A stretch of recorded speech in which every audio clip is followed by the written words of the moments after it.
오늘 은혜 받으실 말씀은 로마서 8장 28절에서 39절 말씀입니다. 우리가 알거니와 하나님을 사랑하는 자 곧 그의 뜻대로 부르심을 입은 자들에게는 모든 것이 합력하여 선을 이루느니라.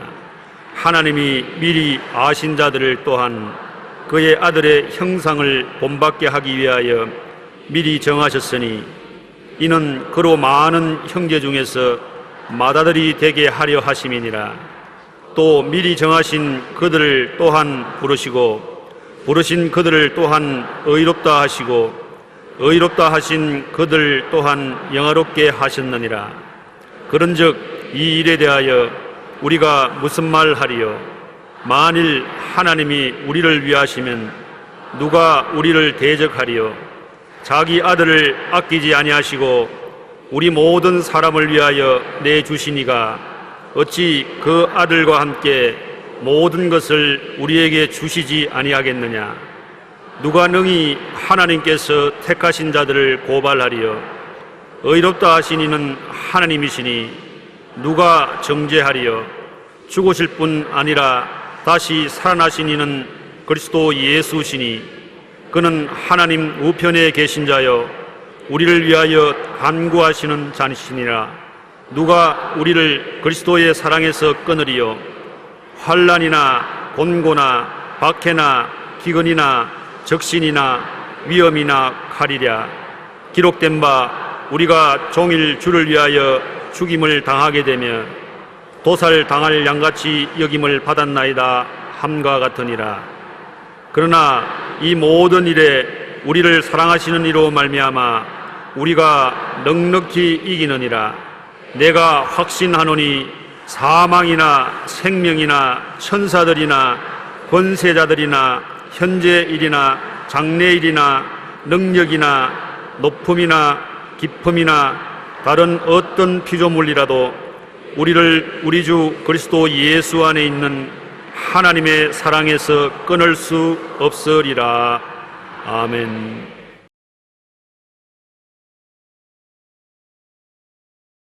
마음 다스리기라는 제목으로 은혜를 나누고 계십니다. 왜 우리 마음을 다스려야 됩니까? 그 이유는 우리 생명이 이 땅에 살면서 복을 받고 살 것이냐, 화를 당하며 살 것이냐, 기쁘냐, 슬프냐, 우울하냐, 행복하냐 등 모든 삶의 행로에 경험하는 것이 근원적으로 마음먹기에 달렸던 것입니다. 마음먹기에 달려서 화와 복이 우리에게 다가오고 기쁨과 슬픔이 우리에게 다가온다는 것입니다. 그러므로 우리는 모두는 자기 마음을 잘 다스려서 어찌한지 악한 마음 품지 말고 죄에 끌려가는 마음 품지 말고 교만하고 오만한 마음 갖지 말고 하나님을 멀리하는 마음이 생기지 않도록 조심을 해야 되겠다는 것입니다. 성경에는 첫째로 나의 의인은 믿음으로 말미암아 살리라고 말하시는 것입니다. 마음을 지키며 산다는 것은 인생을 믿음으로 사는 것을 말하는 것입니다. 믿음으로 사는 것이 무엇입니까?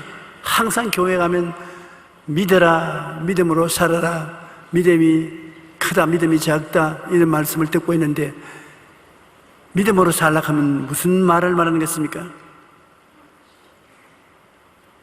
많은 크고 적은 일을 당할 때 믿음으로 살라는 것은 계산을 먼저 하지 말고 기도를 먼저 하라는 것입니다. 우리는 크고 적은 일이 다가오면 계산부터 먼저 합니다. 이거 괜찮을까요? 큰일 날지 않을까? 잘못하면 망하지 않느냐? 계산을 먼저 하는데 믿음으로 살라는 것은 계산하기 전에 하나님께 먼저 문제를 맡기고 계산하기 전에 믿음을 믿고 하나님을 사랑하고 감사하는 것입니다. 하나님께서는 여러분 우리를 위해서 그 아들 예수 그리스도를 보내서 십자가에 못 박여 몸짓고 피를 흘릴까지 사랑했습니다. 증거 없는 사랑은 사랑이 아닌데 확실히 여러분은 사랑받고 있다는 것을 하나님은 증거하시십니다. 거기에다가 하나님의 능력은 한이 없어요. 하늘과 땅과 세계와 그 가운데 모든 것을 지으신 하나님의 능력이 얼마나 큽니까? 하나님은 능력이 한없이 큰데다가 여러분을 사랑해서 그 아들을 보내서 목숨을 버리도록 했으니 그 하나님을 믿을 수 있습니까? 없습니까? 믿을 수 있습니까? 믿는다고 말을 해야 하나님이 관계를 맺는 것입니다. 말을 안 하면 하나님이 관계를 맺을 수가 없어요. 그 하나님이, 그런 하나님이 내게 있으니 계산부터 하지 말고 믿음부터 먼저 믿으라는 것입니다.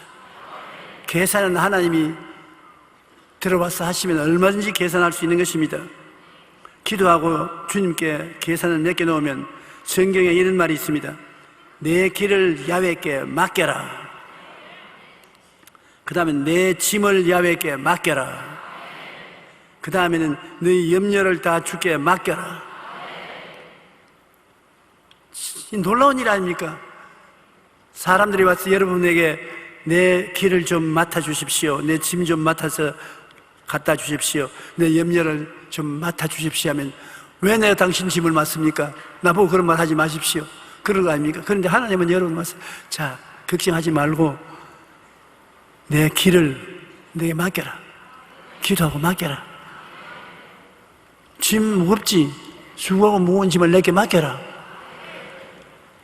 근심을 하고 염려를 해서 밤잠 자지 말고 내게 맡겨라. 이렇게 다정하게 말씀해 주시는데 까짓것 한번 맡겨보는 거예요. 자꾸 의심하지 말고. 에레미야서 33장 3절에 너는 내게 부르짖어라. 내가 내게 응답하겠고 내가 알지 못하는 크고 은밀한 일을 내게 보여주리라. 그러므로 우리 예수 믿는 사람은 마음에 맡기고 안심하고 살 수 있는 하나님의 언약이 이처럼 많습니다. 마틴 루터는 내 손으로 붙잡고 있을 때는 모두 다 잃어버렸지만 하나님 손에 놓아둔 것은 아무것도 잃지 않았다고 제가 말했습니다. 자기 일생에 자기 손으로 부여잡은 것은 다 잃어버렸다. 하나님 손에 맡긴 것은 두고 보니 다 지켜졌다는 것입니다. 잠언서 16장 3절에 너희 행사를 야훼께 맡기라. 그리하면 내가 경영하는 것이 이루어지리라. 우리가 믿음으로 하나님께 맡기면 하나님께서 우리 위해서 일하시는 것입니다. 하나님은 안 맡은 것은 절대로 일 안 하십니다. 맡기지 않은 것 하나님은 구경하고 계시 일 안 하는 것입니다. 그러나 하나님께 맡긴 것은 철저히 약속을 지켜주는 것입니다. 내 짐을 야훼께 맡겨라. 그래야면 제가 이루시고 너의 의를 빛같이 나타내시리라고 성경은 말씀하고 있는 것입니다.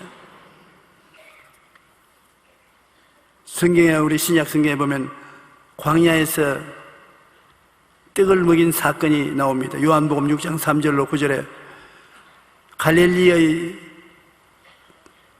광야에 예수님께서 오후가 늦은 쯤 되어서 제자들 데리고 나왔는데 예수님 가는 곳마다 사람들이 인산인해로 따라왔어요. 왜냐하면 성경에 말하기를 예수님이 병을 고치기 때문에 병도 낫고 병 고치는 것도 보기 위해서 군중들이 왔다는 것입니다. 요 며칠 전에 내게 인터넷에서 편지가 왔는데 왜 여의도 순복음교회에 나가는지 이유를 말씀할까요? 상당히 까다로운 사람 같습니다. 나는 젊을 때부터 교회를 나갔는데 전부 교회에 있는 목사들을 위선자로 생각했습니다. 내가 본 성경에는 예수님께서 귀신도 쫓아내고 병든 자도 그 자리에서 고치고 배고픈 사람은 먹이고 그런 일이 항상 일어나는데 요사이는 교회 가면 그 말을 안 하려고 목사님들이 될 수 있으면 그 성경은 피하고 설교에 살아서 역사하는 하나님은 없어서 이건 밥벌이 하러 왔구나 그렇게 늘 생각했는데 우연히 친구의 인도를 따라서 여의도 순복음교회 가니까 귀신도 쫓아내고 병도 고치고 기적적으로 떡이 나눠지지 않으니까 구제 활동도 하고 음식을 집에 해서 와서 나누고, 적어도 그렇게 성경에 흉내를 내보려고 애를 쓰기 때문에 내가 깜짝 놀랐습니다. 아, 이 교회는 예수님처럼 실력은 없지만은 예수님 한 흉내는 내보는구나. 그러니 이게 좀 가짜가 아니고 진짜가 많다. 그래서 자기가 교회 예배 늘 참석했는데, 조영기 목사님 말씀을 들으면 진짜 같기도 하고 가짜 같기도 한데, 그래도 진짜가 되려고 애를 쓰는 모습이 보이기 때문에 교회에 열심히 나온다고 그런 말을 해요. 솔직한 말로 좋은 말입니다. 오늘 우리 교회가 예수 그리스도께서 우리에게 부탁하신 말씀대로 살아계신 능력을 행하지 않습니다. 주님은 분명히 말씀하기를 나를 믿는 자는 내가 행한 일을 저도 할 것이요 이보다 더 큰 것도 하리니 내가 아버지께로 감이라. 너희가 내 이름으로 귀신을 쫓아내며 뱀을 짚으며 병든 자에게 손을 얹은 적이 나으리라고 말씀하시는 것입니다. 그러니 우리가 상당히 긴장을 하지 않을 수 없는데, 예수님께서 광야에서 떡을 먹인 사건을 가지고서 예수님은 우리를 시험해 본다는 것을 알아야 되는 것입니다. 예수님의 12 제자를 거느리고 다니시는데 그 제자 중에서 상당히 머리가 좋은 제자가 있는데 이름이 빌립이었습니다. 남자만 5,000명, 여자 어린아이 하시면 한 10,000명쯤 사람들이 따라왔어요. 거의 인산인이 아닙니까? 해가 뉘엿뉘엿 져가고 있으니까 예수님이 제자를 불렀어요. 그중에 빌립아, 어디서 떡을 구하여 저 많은 사람들을 먹일고, 해그름이 되었는데 배가 고파서 주저앉아 있는 저들에게 먹을 것을 줘야 되지 않겠냐. 빌립이 당장 대답을 가져왔습니다. 머리가 굉장히 빨리 돌아가는 것입니다. 우리 보고 하라 하면 여러분, 남자와 여자와 어른과 어린아이가 섞였으니까 남자가 먹는 양이 다르고 여자가 먹는 양이 다르고 어린아이가 먹는 양이 다른데, 그것을 순식간에 파악해가지고서 이 사람들에게 조금씩 먹일지라도 돈이 200데나리 필요합니다. 여러분에게 부탁하면 여러분 한 2시간 후에나 대답을 가져올 겁니다. 수를 보니까 남자들이 여자들보다 많지 않습니다. 여자들이 많은데 이만치 먹고 애들은 이만치 먹을 것이니까 이만한 돈이 필요합니다. 그리고 떡 살 곳도 없습니다. 당장 대답을 했어요. 그 하나님께서 왜 이렇게 했느냐? 사람들에게 믿음을 시험해 보았다는 것입니다. 하나님은 꼭 여러분에게 시험을 해 보십니다. 시험 안 해보는 것 같죠? 여러분 지금까지 오면서 다 시험 당한 것입니다. 하나님이 시험을 해보시는데, 거기에 안드레라는 제자가 있는데 베드로의 형제인데, 이는 빌립이 머리가 좋은가 하면 안드레는 머리가 나쁘단 말입니다. 자기에게 주님이 명령도 안 했는데 안드레는 계산한다고 뛰어다녀 보니 너무 아득합니다. 이 많은 사람에게 어떻게 먹을 것을 주냐? 어린아이가 보리떡 5개와 물고기 2마리를 가지고서 뒤로 돌아앉아서 혼자 먹으려고 하는 건 어린아이만 발견했지요. 그래서 어린아이를 달래했습니다. 야야, 그 보리떡 5개와 물고기 2마리 예수님 드리자. 예수님이 지금 시장하시다. 예수님이 이게 잡수시고 난 다음에 우리 돌봐줄 거다 했겠나? 우리 예수님께 가져가 보자. 그러니까 옆에 다른 제자들이, 야, 창피하게 물고기 보리떡 5개와 물고기 2마리를 예수님께 어떻게 가지나 한단 말이냐. 아, 그래도 예수님이 광야에 와 계시니까 기적이 일어날지 알 수가 없지 않냐. 머리가 나쁘니까 계산을 할 수가 없으니까 믿음의 역사부터 먼저 하는 것입니다.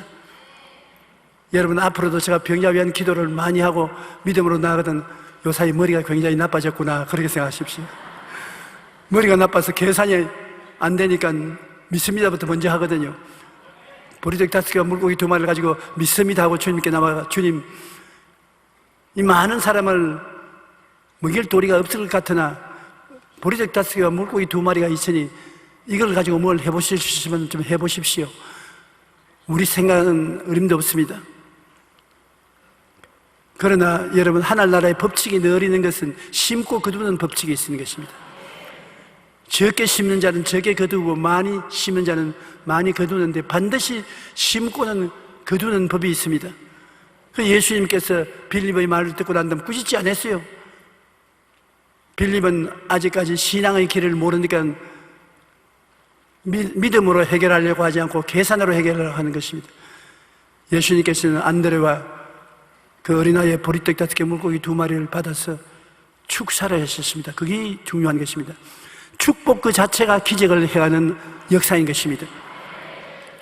떡에다가 축사를 하고 나눠주라. 그 다음 떼주고 나눠주니 이만한 떡을 떼서 주면 또 생기고, 떼주면 또 생기고, 고개를 툭 잘라서 주면 또 생겨있고, 떡 잘라서 주면 또 생겨있고.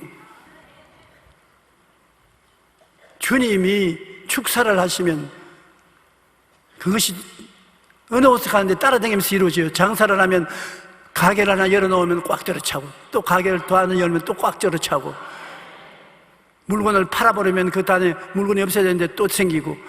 야간 주님께서 축사를 하시면 안 되는 것이 없습니다. 주님께서 원하시는 것은 여러분이 영혼이 잘 때 같이 범사에 잘 때며 강건하기를 원하시는데, 다른 것을 하는 것이 아니라 주님께서 복을 한번 주셔요. 복 받아라. 그 복이 따라오는 것입니다. 우리 박 대통령께서 남북이 통일되면 뭐가 생긴다겠습니까? 저번에 엄청난 일이 생길 거라고 하는데, 예수님이 그 말을 해줬으면 참 좋아할 뻔당했어요. 그러면 무엇이 된단 말입니다. 그런데 우리 한국에 예수 믿는 성도들이 1000만이 넘으니까 이 1000만이 하나님께 기도하면 하나님이 우리에게 축사를 해주시면 그 다음에는 끝장이 나는 것입니다. 할렐루야.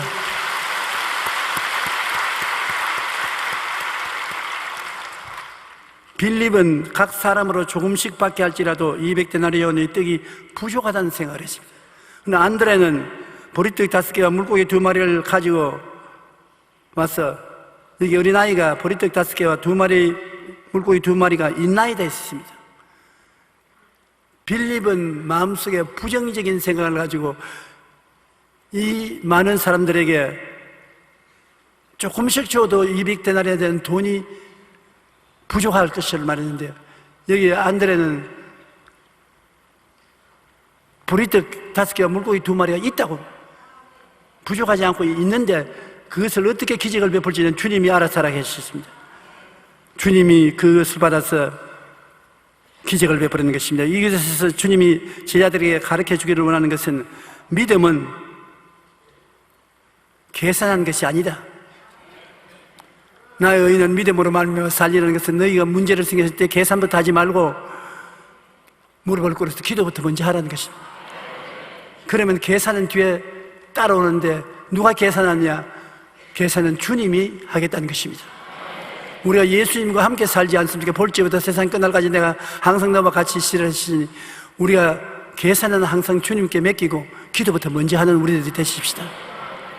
저도 오늘 이 성경 읽으면서 요사이 솔직히 계산을 더 많이 했는데 내 믿음이 많이 식어졌구나, 그런 생각하고 회개를 했습니다.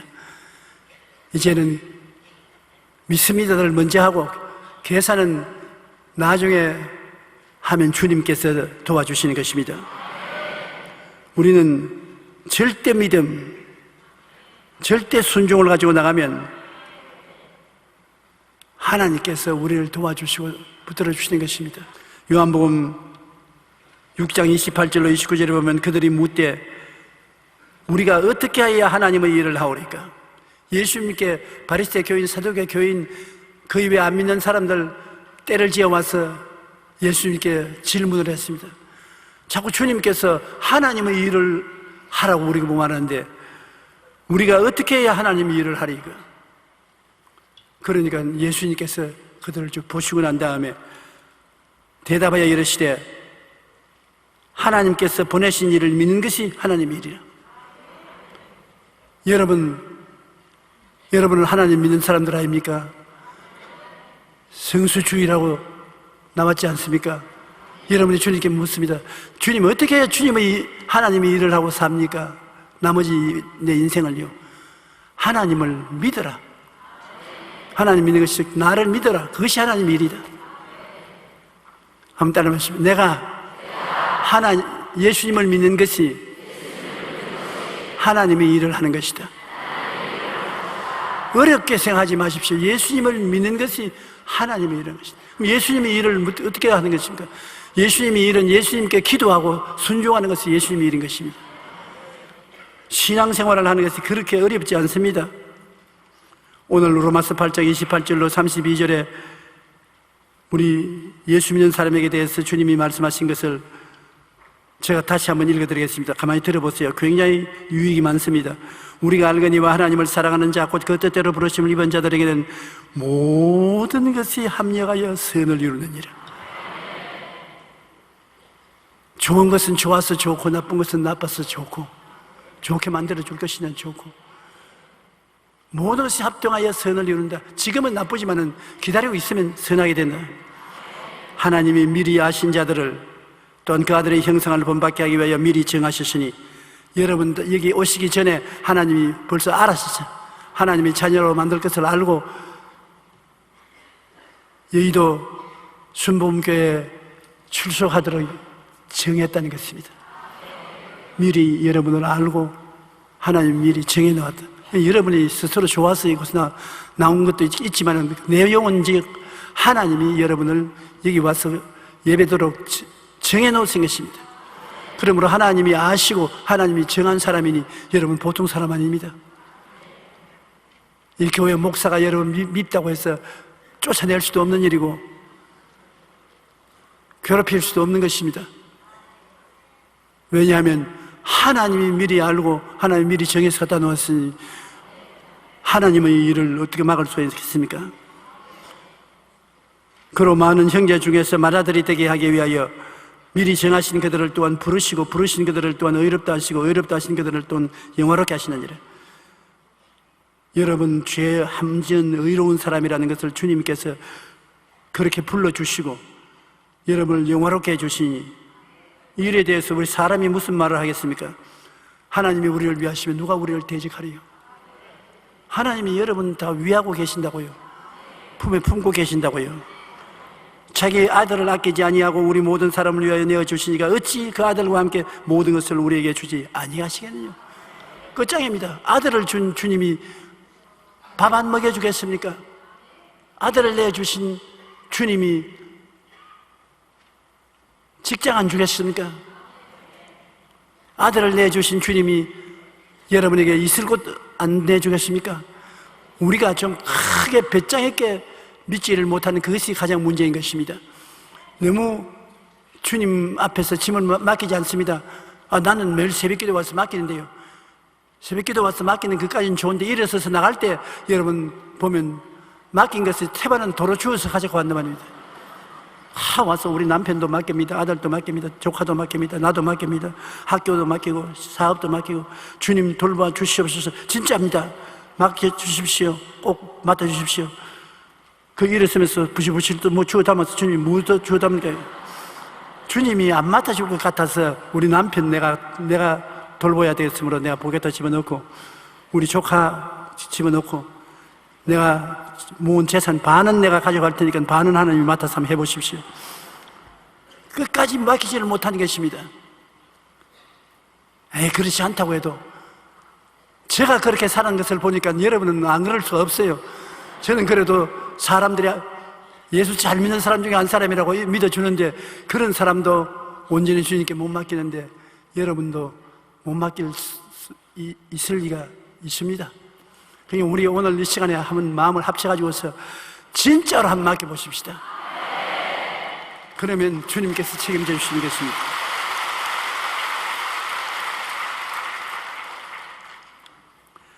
이스라엘 백성이 애굽에서 나와가지고서 젖과 꿀이 흐르는 땅에 들어갈 때 왜 하나님이 젖과 꿀이 흐르는 땅에 그냥 쫙 고속도로 지나가듯이 길을 만들어서 들어가게 하면 좋겠는데 40년 동안 광야를 지나겠습니까? 못 살아요. 광야. 곡식 하나도 심을 데도 없고 거둘 데도 없습니다. 물도 없습니다. 양식도 없습니다. 병원도 없습니다. 아주 고생해야 갈동말동한 그 광야를 왜 지나겠느냐? 적과 꿀이 흐르는 가나안 땅에 이르기 전에 인간의 능력으로는 살아서 나갈 수가 없는 광야를 지나게 한 이유가 있는 것입니다. 그건 왜냐? 믿음으로 살아라. 아직 각오하라. 믿음으로 살지 않고는 아무것도 없는 광야를. 이스라엘의 광야는 여러분, 우리 한국에서 살은 사람은 어떻게 광야인지 상상도 못합니다. 그런 광야에 430년 동안 종살이 하다가 300만 이스라엘이 지나가는데 300만입니다, 여러분. 300만을 먹고 마시고 자고 해야 될 것인데 어떻게 광야를 지나갑니까? 그런데도 불구하고 하나님은 광야를 지나게 한 것은 그곳에서 살아갈 수 있는 유일한 길은 믿습니다밖에 없으니까 나의 의인은 믿음으로 말미암아 살리라, 이것을 각오하고 살아가는 것입니다. 한번 따라 말씀하시죠. 나의 의인은 믿음으로 말미암아 살리라. 이 말은 너는 무엇을 하더라도 믿음으로 살아라. 잘 살 때도 못 살 때도 믿음이 근본이 되게 하라는 것입니다. 하나님이 여러분에게 복을 주어서 백만장자가 된다 할지라도 근본은 믿음으로 살아라는 것입니다. 주님께서 계산으로 사는 것을 싫어하십니다. 계산은 주님이 하시는 것이 주님 특권이거든요. 일을 행하는 야외인데 일은 계산부터 시작하는 것이니까 주님이 내 일은 네가 맡아서 하지 마라. 내 일은 내가 한다. 내가 한 일은 나를 믿고 살아라.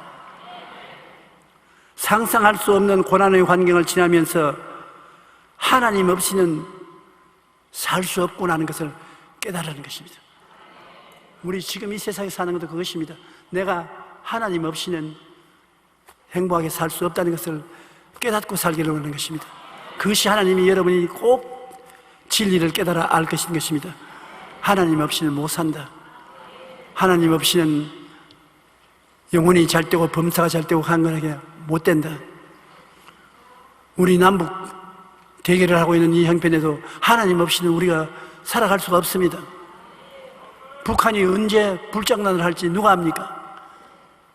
나는 사실은 하나님이 우리와 같이 계심으로 두려움이 없이 살았고 두려움이 없는 확인을 가지고 살았는데 요사이 조금 마음이 위태위태해요. 왜 그러냐니까 김정은이가 미사일을 몇십 발 쏘고 협박을 자고 하니까 우리 성도들이 신문을 읽거나 텔레비에서 말하는 그 말만 들었으면 좋겠는데 그 말을 듣고 내게 질문을 해봐요. 내가 뭐를 안다고? 참 이상해요. 내가 그래서 전화해서 아니 신문에서 다 보셨고 텔레비에서 다 들었지 않습니까? 아, 그건 세상 사람들이 이야기하는 것이고 하나님이 좋은 목사님이 괜찮다면 괜찮은 줄 알고. 왜냐하면 어떤 사람이 와서 누룽지를 많이 만들어 쌓으라고 합니다. 누가 알아듣어요? 구역장이라는 사람이 와서 누룽지를 많이 만들어야 이제 전쟁이 나면 피난 갈 때 안 굶는다고. 그래요. 누가 그랬다니까 하나님이 계시를 주시거든. 계시 문제 같으면 조 목사님에게 우리 목사님에게 물어봐야 알겠다고. 나에게 누룽지를 절로는 만들어야 됩니까? 여러분 누룽지 만드는 분이 계세요? 하나님이 누룽지보다 못하다면 큰일 납니다. 조금 그 말을 자꾸 들으니까 그런 질문을 하니까 마음에 조금 두려움이 온다고요. 그래서 제가 회개를 했습니다. 주여, 내 마음이 이처럼 주님을 의지하는 상태가 못되니 아무래도 오살리 기도원에 가서 굴 속에 좀 들어가야 되겠습니다. 하나님이 우리와 같이 계시면 우리를 해할 자가 없다고 성경이 말하고 있는데요. 상상할 수 없는 고난의 환경을 지나면서 하나님은 꼭 같이 하시고 하나님 없이 못 산다는 것을 이스라엘을 깨닫고 적과 꾸려하는 땅에 들어가라고 했는 것입니다. 거기 들어가서 흥청망청 살고 하나님 잊어버리면 안 되니까 고난이 극심해도 하나님이 살아계셔서 돌보아준 것을 잊지 말라는 것입니다. 왜냐하면 고난이 있으면 우리 예수 믿는 사람에게는 그 고난을 채우시는 하나님도 계시다는 것입니다. 그러므로 결코 뒤로 물러가지 말라는 것입니다. 우리 예수 믿는 사람은 하나님 믿으면 그 믿음의 방향으로 쭉 나가야지, 오늘 믿었다가 내일 안 믿었다가 모레 믿었다가 그렇게는 안 믿었다가 그렇게 하지 말고 뒤로 물러가지 마라.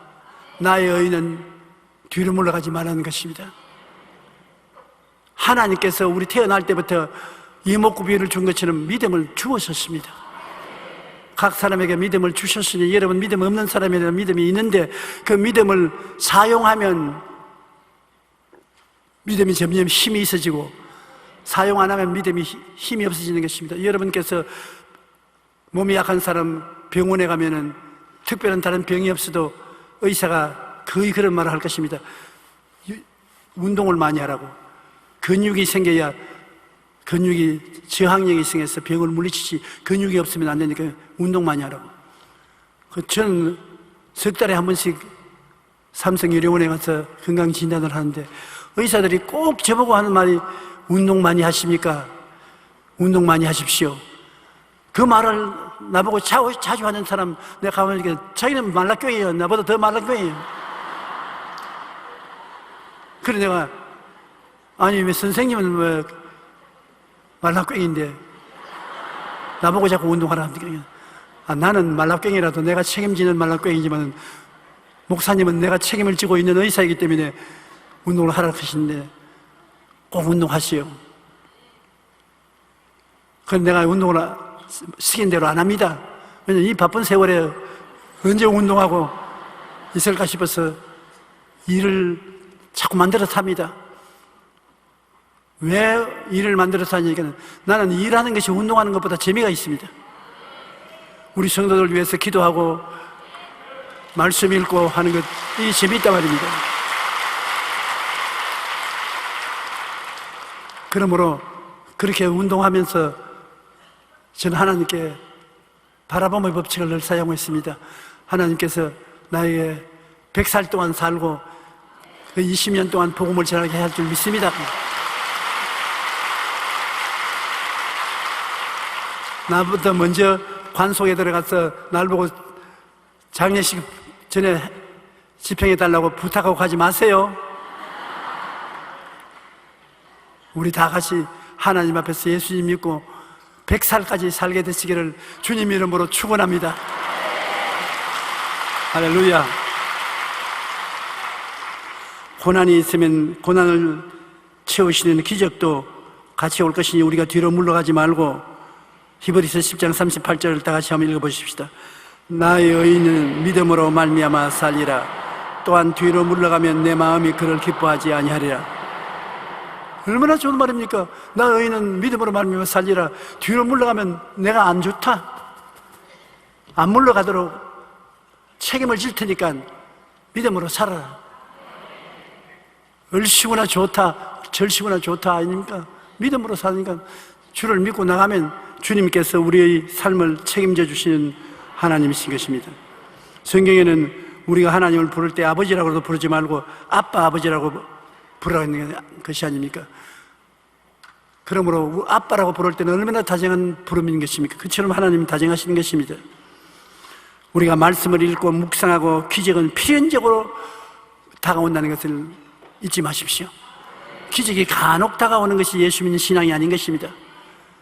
예수 믿는 사람들의 신앙은 반드시 기적이 따라온다.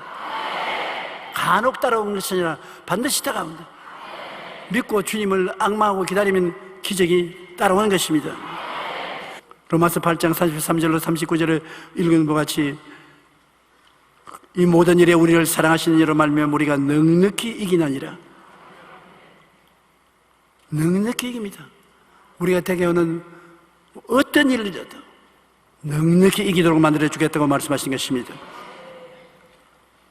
내가 확신하노니 사망이나 생명이나 천사들이나 권세자들이나 현재일이나 장래일이나 능력이나 높음이나 깊음이나 다른 어떤 피조물이라도 우리를 우리 주 그리스도 예수 안에 있는 하나님의 사랑에서 끊을 수 없으리라.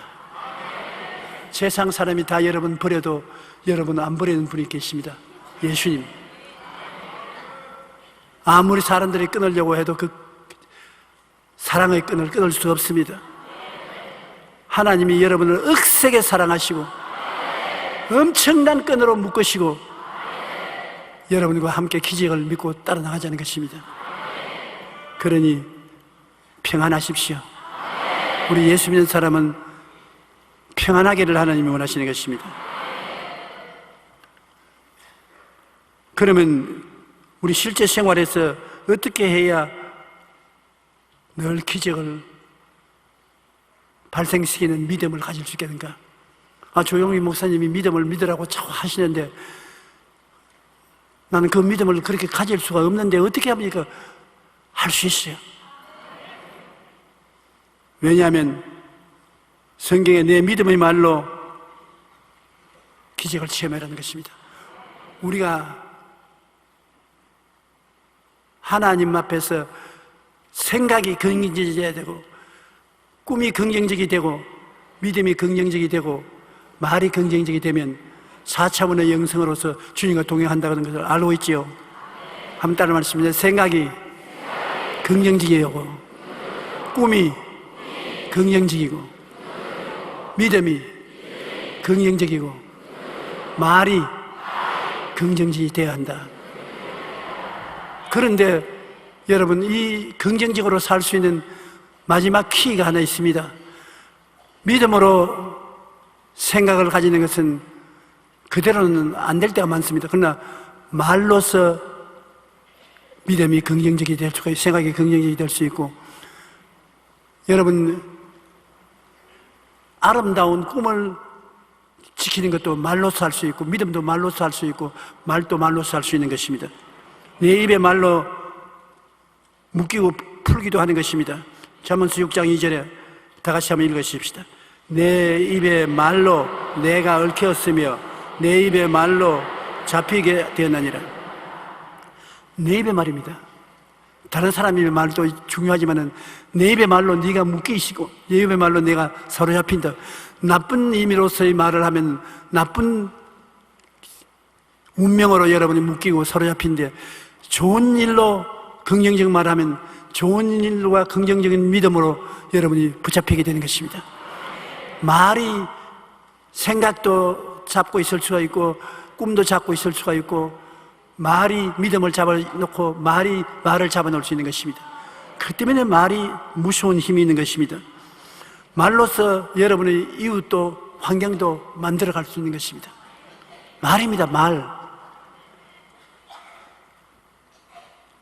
여러분, 누에는 입에서 나오는 비단으로서 자기 집을 짓지 않습니까? 누에가 입에서 나오는 비단 씨를 가지고 자기 집을 이렇게 짓습니다. 제일 처음에 보면은 장난 같습니다. 이런 금불에 누에가 딱 붙잡고 앉아, 한참 큰 누에가 자기 들어갈 고치를 짓는다고 입에서 눈에도 안 보이는 비단 씨를 내서 자꾸 이렇게 하고 있습니다. 언제 그 집에 들어가노? 근데 누에는 계산하지 않고 자꾸 씨를 뽑아서 일주일 이내에 가보면 굵직굵직한 고치가 달려 있어요. 여러분, 우리 입에서 나오는 말이 그 아주 별 도리가 없는 말이라고 생각하지만은 그 시시한 말도 자꾸 하고 있으면 나중에 가보면 그 말대로 되어 있다고요. 어제 어떤 우리 부형님이 내게 편지가 왔는데, 아주 불치의 병이 들어가지고서 치료도 오래 받고 굉장히 괴로웠는데 안 나았어.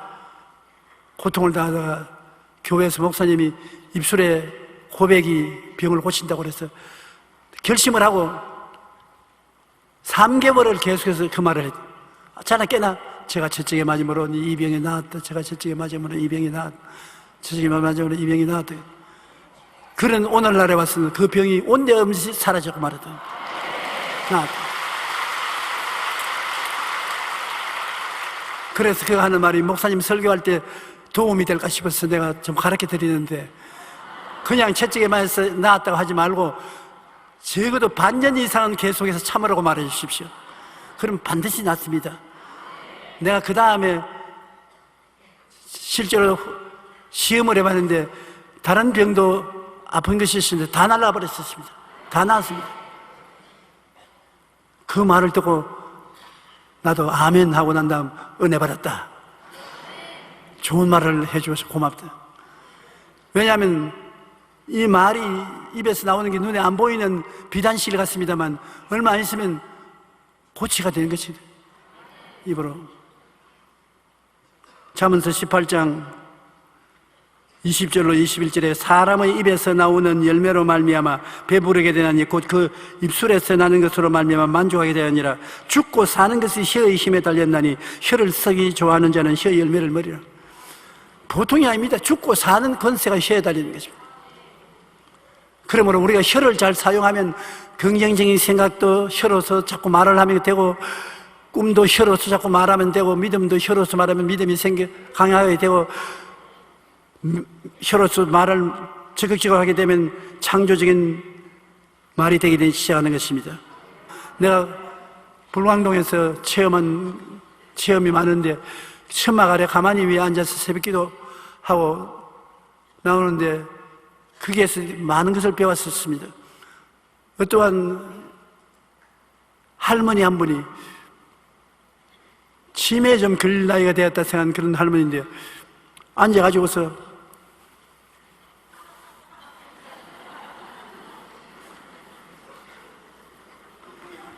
치매에 걸렸구나. 그래서 내가 안수나 해줘야 되겠다고. 할머니, 뭘 그렇게 배웠다가 풀었다 합니까? 그렇지 않더라도 주의 종님에게 물어보려고 했는데, 내가 성경을 읽다가 마태복음 16장을 읽으니까 무엇이 땅에서 매면 하늘에서 베이고 땅에서 풀면 하늘에서 풀린다 하는데 어떻게 매고 어떻게 푸는지 내가 알 수가 없어요. 그래서 주님은 알 테니까 나는 기도할 때 우리 며느리 예수님 믿음으로 묶고, 우리 아들 술 못 먹도록 술마귀 묶고, 나도 건강하게 사는 묶고, 그렇게 손으로 자꾸 이렇게 묶으면 내 마음에 편안해져요. 맞았다. 내가 할머니 맞았다. 사람들이 묶지 아니하고 그저 이런 것도 있는구나 하고 생각만 하고 지나가기 때문에 기적이 안 일어나는데 할머니 집에는 기적이 일어난다. 왜냐? 그냥 있는 것이 아니라 손으로 묶고 있으니까. 아무 말도 안 하고 묶고 지나요. 며느리를 묶어라. 묶어라. 아들 술마귀 묶어라. 손으로 행하면서 입으로 시인하니까 그대로 된단 말입니다. 그게 주님께서 내가 땅에서 무엇인지 매면 네가 하면 하늘에서도 매일 것입니다. 네가 먼저 하라는 것입니다. 그러면 내가 따라서 할 것이다. 여러분이 이 땅에서 무엇을 먼저 하는 것을 주님께서 따라서 하시는 것입니다. 여러분이 하나님 먼저 하세요? 아니요. 여러분 먼저 해야 되는 것입니다. 굉장히 중요한 것입니다. 하나님께서 여러분이 하시는 것을 따라서 해주신다는 것입니다. 이사야 57장 19절은 하나님이 입술의 열매를 창조하는 자라고 말씀하셨습니다. 하나님은 입술의 열매를 창조하는 자, 여러분의 입술의 열매를 받아서 만들어주는 것입니다. 민수기 14장 28절은 이건 여러분께서 절대 잊으면 안 돼요. 꼭 기억하세요. 같이 읽으십시다. 그들에게 이르시기를 야훼의 말씀에 내 삶을 두고 맹세하노라. 너희 말이 내 귀에 들린 대로 내가 너희에게 행하리라고 말씀하십니다. 의미 없이 지나가지 마십시오. 그들에게 이르기를 야훼의 말씀에 내 삶을 두고 맹세를 했습니다. 사람이 맹세해도 엄청난 것 아닙니까? 하나님이 여러분 앞에서 맹세를 했습니다. 우리 하만을 보면 쥐새끼같이 보잘것 없지 않습니까? 그는 우리를 두고서 맹세를 하기를 너희 말이 내 귀에 들린 대로 너희에게 행하겠다. 여러분이 어떤 말을 해도 주님은 시간과 공간을 초월해서 다 듣고 계시거든요. 그럼 하나님 귀에 들린 대로 하나님 그것을 실천하겠다. 그것을 하나님 맹세했다. 아이고 나는 못 산다. 내가 들었다. 내가 맹세했으니까 그대로 해주마. 못 살게 해주며. 나는 늘 마음이 슬프다. 늘 슬프다. 그래 슬퍼? 오케이, 슬프게 만들어주마. 나는 행복하다. 항상 행복하다. 그래? 내가 들은 대로 만들어주마. 행복아 와서 저 사람을 감싸라. 여러분, 하나님께서 우리의 말을 듣고 있습니다. 안 믿는 사람들도 반말은 쥐가 듣고 낱말은 새가 된다고 말하고 있지 않습니까? 하나님이 듣고 그 들은 말을 실천하는 데 맹세를 했습니다. 그러므로 저는 100살이 될 때까지 쉼에 안 걸리고 똑똑한 정신으로 말씀을 전가합니다. 어떤 사람이 말하기를 정 목사님 우리 다 알고 있으니까 강단에서 그런 말을 하지 마세요. 그러나 강단에서 말을 하야 하나님 맹세하셨는데 더 똑똑히 듣게 하죠. 할렐루야.